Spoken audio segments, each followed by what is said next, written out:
বলিউড বাদশা শাহরুখ খান হঠাৎ অসুস্থতার কারণে হাসপাতালে ভর্তি হন। হিট স্ট্রোকে আক্রান্ত হয়ে ভারতের আহমেদাবাদের একটি হাসপাতালে ভর্তি হন তিনি। তবে চিকিৎসা নিয়ে হাসপাতাল ত্যাগ করেছেন তিনি।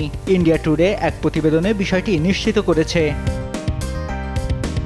জানা যায়, ইন্ডিয়ান প্রিমিয়ার লিগ আইপিএলে কলকাতা নাইট রাইডার্সের ম্যাচ দেখতে 20 মে আহমেদাবাদে পৌঁছান শাহরুখ। 22 মে নরেন্দ্র মোদী স্টেডিয়ামে সানরাইজ হায়দ্রাবাদের বিরুদ্ধে কলকাতা নাইট রাইডার্সের ম্যাচটি গ্যালারিতে বসে উপভোগ করেন।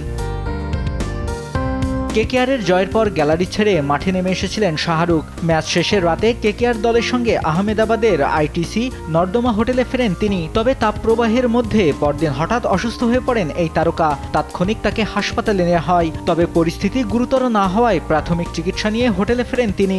শাহরুখ খানের শারীরিক অবস্থা এখন ভালো। 21 মে কেকেআর ও সানরাইজের ম্যাচে স্টেডিয়ামে শাহরুখের সঙ্গে উপস্থিত ছিলেন কন্যা সোহানা ও পুত্র আব্রাম। সঙ্গে ছিলেন অনন্যা পাণ্ডে ও সানায়া কাপুরও। 22 মে ছিল সোহানার জন্মদিন। মেয়ের জন্মদিনে শাহরুখের অসুস্থতার খবর ছড়িয়ে পড়তেই অনুরাগীদের কপালে চিন্তার ভাঁজ দেখা যায়। অনেকেই সামাজিক যোগাযোগ মাধ্যমে অভিনেতার দ্রুত আরোগ্য কামনা করেন।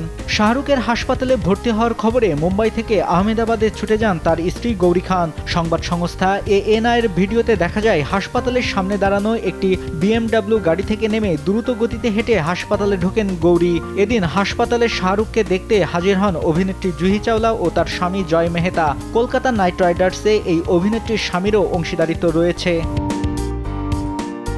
এদিকে অসুস্থ শরীরেও এক ভক্তকে জড়িয়ে ধরেন শাহরুখ। সেই ভিডিও সামাজিক যোগাযোগ মাধ্যমে ছড়িয়ে পড়লে তা ভাইরাল হয়। ভিডিওতে দেখা যায়, শারীরিকভাবে প্রতিবন্ধী একজন হুইল চেয়ারে বসে আছেন শাহরুখের সঙ্গে দেখা করার জন্য। তার সঙ্গে দেখা করে তাকে জড়িয়ে ধরেন বলিউড কিং শাহরুখ।